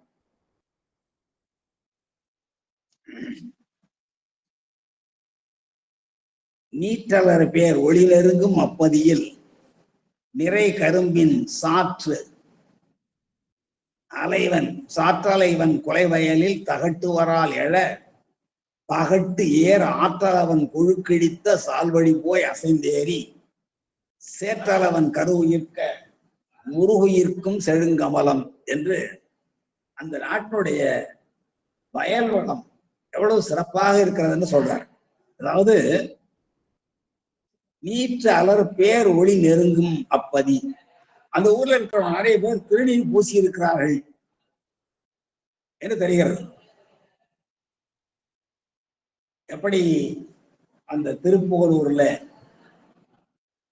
அன்பர்கள் அணிந்திருக்கிற திருநீற்றினால் ஊரில் இரவே இல்லாத போல ஒளிமயமாக காட்சியளித்ததோ அதை போல இங்கேயும் நீற்று அலர் பேர் ஒளி, நீற்றினாலே நீர் அணிந்திருப்பதனாலே ஒரு பேரொளி அந்த திருத்தலத்தில் விளங்குகிறது. நீற்றலர் பேர் ஒளி நெருங்குகிறது, நெருங்கி விளங்குகிறது. நெருங்கும் அப்பதியில் நிறைகரும்பின் சாற்றலைவன் கொலை வயலில் என்றால் இங்க வரிசையா கரும்பு இருக்கு. அஞ்சே நாளே நெல்லும் கரும்பு தானே. அப்போ நிறை கரும்பு என்றால் நிறைந்து விளங்குகிற கரும்பு.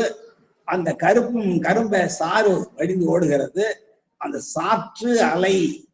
சாற்றிலே அலைகிற வன்கொலை, வலிமையான வரப்புகள், கொலைன்னா வரப்பு நடத்தும்,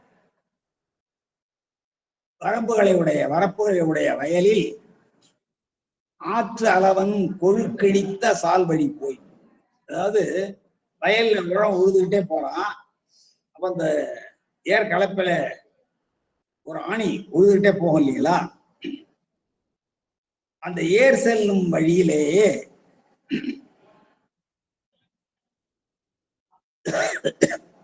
ஆற்றளவன் கொழுக்கிழித்த சால்வழி போய் அசைந்தேறி, அதுக்கு முன்னாடியே இருக்குது. கொலை வயலில் தகட்டுவரால் எழ, தகடு போன்ற வரால் மீன்கள் துள்ளி குதிக்கிற அளவுக்கு எரும மாடை கட்டி அப்படியே உழுதுகிட்டே போறான் உழவன். வயல்ல உழவு நடைபெறுகிறது. முதல்ல நீற்று அலர் பேர் ஒளி விள நெருங்கும் அப்பதியின். அது ஊர் எப்படி இருக்கிறது? இவர் கொலைச்சாதியிலே பிறந்திருக்கலாம், கொலைப்பாடியிலேயும் வாழ்ந்திருக்கலாம். ஆனால் அந்த ஊர் எல்லாரும் திருநீர் அணிந்த மக்களுடைய ஊராக விளங்குகிறது. அதான் இங்க நீற்று அலர் பேரொளி நெருங்கும் அப்பதி. பாடல்ல பழைய வளம்பதி என்றால் இப்பொழுது அந்த பதி திருநீற்று ஒளி விளங்குகிற மிகச்சிறந்த பதியாக. திருநீற்று ஒளி விளங்குகிறது என்றால் என்ன பொருள்? அந்த வாழ்கிற மக்கள் எல்லாம் திருநீர் பூசியவர்களாக விளங்குகிறார்கள். திருநீர் பூசுகிறார்கள் என்றாலே அவர்கள் சிவத்தின் ஆற்றலை உணர்ந்திருக்கிறார்கள் என்றெல்லாம் நாம் கொள்ள வேண்டும். அவ்வாறு நீற்றவர் பேர் ஒளி நெருங்கும் அப்பதியில் நிறைகரும்பின் சாற்றலைவன் கொலை வயலில் நிறைந்து விளங்குகிற கரும்பு. அந்த கரும்பினுடைய சாரெல்லாம் வழியுது. கருப்பஞ்சாற்றில் அலைகின்ற அந்த கருப்பஞ்சாறு ஓட அதுல அலைகிறதா? எது அலைகிறது? வரப்புகள். அந்த வரப்புகள் சூழ்ந்திருக்கிற வயல். அந்த வயல்ல உழவன் உழுகிறான். அந்த உழுபவன் உழுகிற பொழுது அந்த ஏற்கலப்பு இருக்கிறது அல்லவா, அங்க இந்த ஏர் போகிற வழியில தகட்டு வரால் எழ, வரால் மீன்கள் தகடு போன்று இருக்கிறது. அந்த தகடு போன்ற வரால் மீன்கள் துள்ளி எழுகிற வகையில் தகடு என்றால் எரும கடாக்கு. நம்முடைய சைவ சமயம் சார்ந்தவர்கள் தஞ்சை மாவட்டம் நீங்களாக பிற மாவட்டங்களில் காளைகளை பூட்டி வயலில் உழுவதில்லை. ஏனென்றால் அது பெருமானுடைய வாகனம் என்ற வகையில் உள்ளிடத்துக்கும் வடக்கேலாம் போய் பார்த்தா எருமை கடாவை கட்டுத்தான் உருவாக்கவே இல்லை. காளை மாடுகளை கட்டுவதில்லை.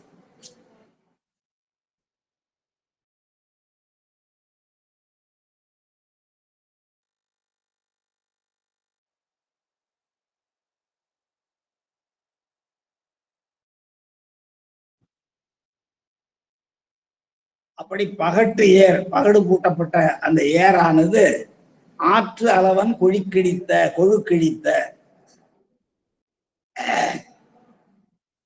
கலப்பு போற பொழுது கிழிச்சுக்கிட்டே போகும் இல்லையா, அந்த வழியே ஒரு அளவன் செல்கிறது. அளவன்னா நண்டுன்னு அர்த்தம். ஆற்றளவன் கொழுன்னா அந்த ஏற்கலப்பை கீழே இருக்கிற கொழு ஆணி. அந்த கொழு ஆணி கிழித்த வழியே அந்த அதான் சால் உழுபடை பகுதி, உழுபடையினாலே உண்டாக்கப்பட்ட ஒரு வழி. அது வழியே போய் அசைந்து ஏறி ஒரு கருவுற்ற நண்டு ஒன்று, அளவன் என்றால் நண்டு என்பது பொருள், அது அசைந்து ஏறி சேற்றளவன் கருவுயிர்க்கும்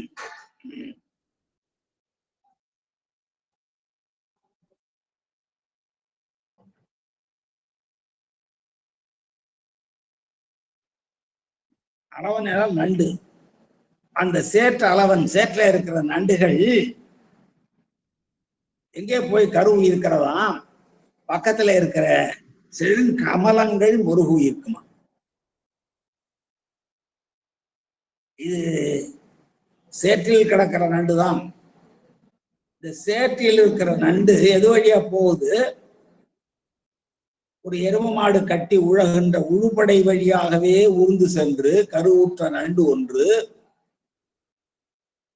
தாமரை மறையிலே சென்று கருவு இருக்கிறது, உருவு இருக்கிறது என்று சொல்றாருங்க.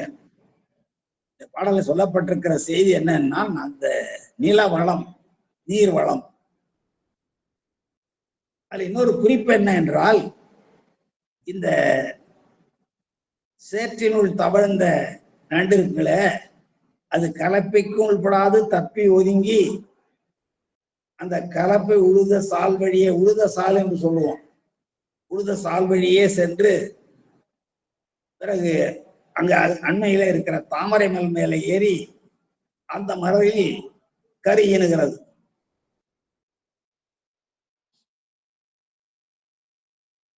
அவ்வாறு கரு ஈன இந்த என்னதான் இருந்தாலும் நண்டு கருவின்றதுனாலே அங்கு ஒரு துர்மணம், துர்நாற்றம் வரலாம் அல்லவா? அப்போ அந்த தாமரை மலர்கள் என்ன செய்தான், பூந்தாதுகளை உதிர்த்து வாசனை வீசை செய்கிறதா.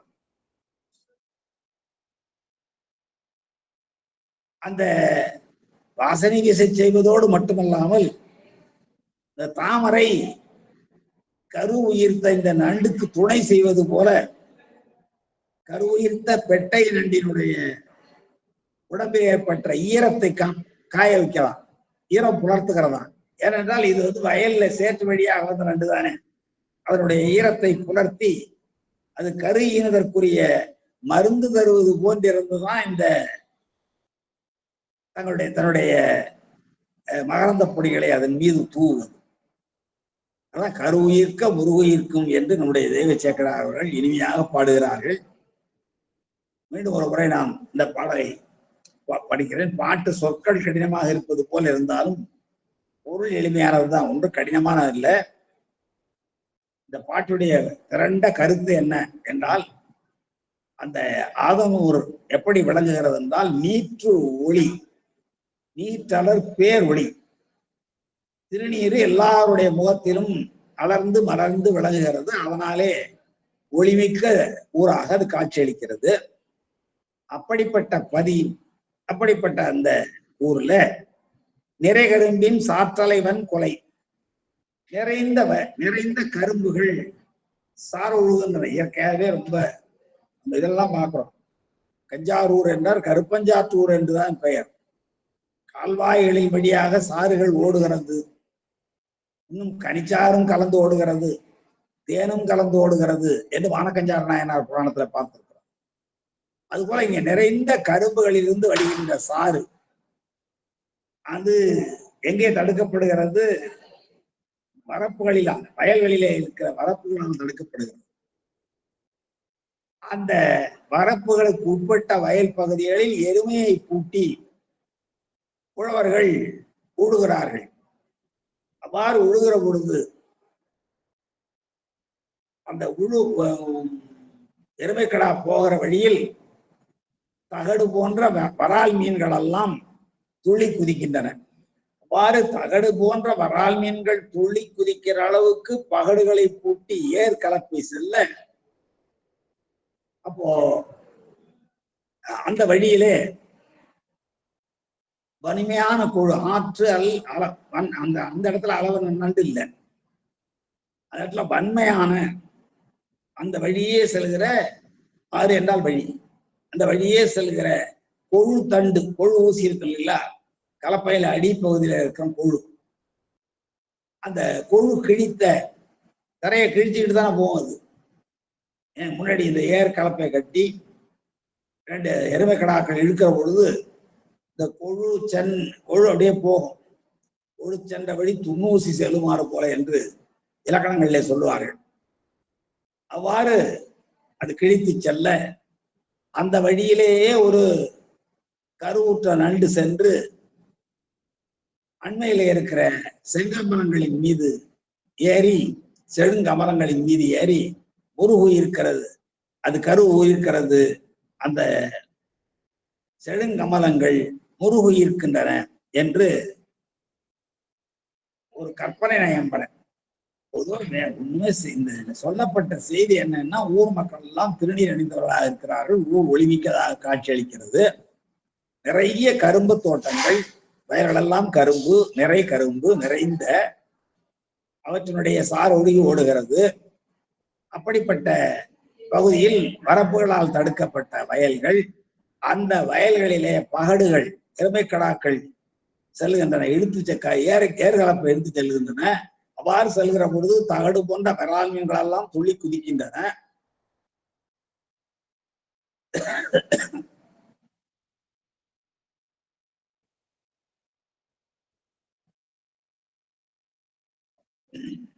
இந்த எருமை கடாக்கள் கூட்டி ஏர் செல்லுகிற அந்த வழியில் அந்த ஏரியில இருக்கிற கொழு கிழித்த கொழு என்றால் கீழே இருக்கிற ஆணி, அது கிழித்து சென்ற பகுதிதான் சால் என்று சொல்றது மரபு. கிழித்த சால் வழியே போகிறது. எது போகிறது? சேற்றளவன், பின்னாடி வர்ற சேற்றளவன். சேற்று அளவன், சேருன்னா தெரியும் உங்களுக்கு, சேற்றில இருக்கிற அளவன்னா நண்டு. அது மெல்ல மெல்ல அந்த குரு கிழித்த சால் வழியே போய் அசைந்து அசைந்து சென்று செழுங்க மரத்தின் மீது அசைந்து ஏறி கரு உயிர்க்க இடமாற்றி போகணும். செழுங்கமலத்தின் மேல் அசைந்து ஏறி கரு உயிர்க்க, தன்னுடைய நண்டானது கரு உயிர்க்க, கரு ஈன அது முருகு இருக்கிறதா. செழுங்கமலம் முருகு இருக்கிறது. ஒன்று அந்த நாற்றம் போக மனத்தை தருகிறது என்று ஒரு பொருள். இன்னொன்று அந்த கரு ஈன்ற அளவனுக்கு மருந்து கொடுப்பது போல தன்னுடைய மகரந்த பொறிகளை தூவி அதனுடைய மேல் இருக்கிற ஈரத்தை புலரச் செய்வதற்கு துணை செய்தது என்றும் ஒரு பொருள் கொள்ளலாம். இவ்வாறாக இந்த பாடல் நல்ல இயற்கை பொருளாக அமைந்ததாக இருக்கிறது. பூந்தாதுகளை உதிர்த்து வாசனை வீசுகிறதாம். நண்டு மலரில் ஏறி அதனுள் படிதலால் மலரின் கேசரங்கள் அசைந்து தாதுகளை உதிர்த்தன. அதான் உண்மை. இயல்பா நடக்கிறது என்னன்னா, இந்த சால்வழியே போன நண்டு தாமரை மலர்ல ஏறின உடனே மலர்கள் அசையும். மலர்கள் அசைந்த உடனே அந்த மலரில் இருக்கிற தாதுகள் அதன் மீது உதிரும். இதெல்லாம் இயல்பாக நடக்கிற நிகழ்ச்சிகள். அத்தோற்றம் எப்படி இருக்கிறது என்று நம்முடைய தெய்வ சேக்கடார் குறிப்பிடுகிறார் என்றால், கருவுயிர்த்த அந்த நண்டுகள் குஞ்சுகளை ஈன்ற நிலையில் அதை ஈரம் புலர்த்துவதற்காக மேலே அந்த தாதுக்களை தூவின என்றும், அவற்றினுடைய துர்மணம் போக நறுமணம் கமழ தாதுக்களை தூவின என்றும் பாடியிருப்பது தற்குறிப்பேற்றம். உலகில் இயல்பாக நிகழும் நிகழ்ச்சியின் மீது கவியன் தன் குறிப்பை ஏற்றி பாடுவதுதான் தற்குறிப்பேற்றம். கரு உயிர்க்க முரு உயிர்க்கும் என்று பாடியிருக்கிறது தற்குறிப்பேற்றம். அதாவது இயல்பா நடந்தது. உழுகிறான் வளவன், எருமை கடாவை கட்டி உழுகிறான். எருமை மாடுகள் கலப்பை இழுத்து செல்கிறன. கலப்பையிலே மிக முக்கியமான இடம் தோண்டிக்கொண்டே ஆழ உழுவதுதான் மிக முக்கியம். அகல உழுவதிலும் ஆழ உழுவதே மேலல்லவா. அவ்வாறு போகிற பொழுது அந்த தும்மூசி கிழித்து கொண்டே போகும் தரையை, அதுக்கு பேர் சால் என்று பெயர். அப்ப முன்னாடி சேராக இருக்கிறது. அவ்வாறு கிழித்து செல்லுகிற வழியில சேற்றில் இருக்கிற நண்டுகள் அந்த சால் உழுத வழியிலேயே சென்று அதற்கு அண்மையிலே இருக்கிற தாமரை மலர்கள் மீது ஏறி தன்னுடைய கருவை உயிர்க்கிறது. அப்போ தாமரை மேல் கரு உயிர்க்கிறது சரியா போச்சு. அப்போ ஒரு உயிர்க்கும் என்றால் என்ன பொருள்? தாமரை மலர்கள் தங்களுடைய தாதுகளை, மகரந்தங்களை அந்த அளவன் மீது கொட்டுகின்றன. அது இயல்பாக எப்படி நடக்கும்? இந்த கருவுற்ற நண்டுகள் தாமரை மலர் மீது ஏறிய உடனே அந்த மலர்கள் அசைவதனாலே அந்த தாதுகள் அதன் மீது கொட்டும். அது இயற்கை. ஆனால் என்ன பொருள் சொல்கிறார் இந்த தெய்வ சேக்கடார்?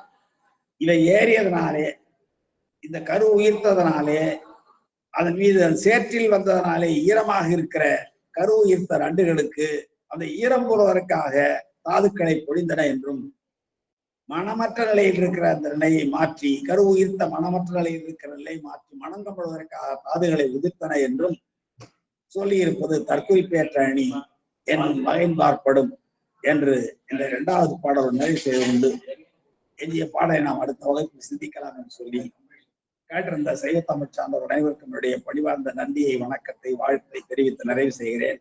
நன்றி, வணக்கம். திருச்சிற்றம்பலம்.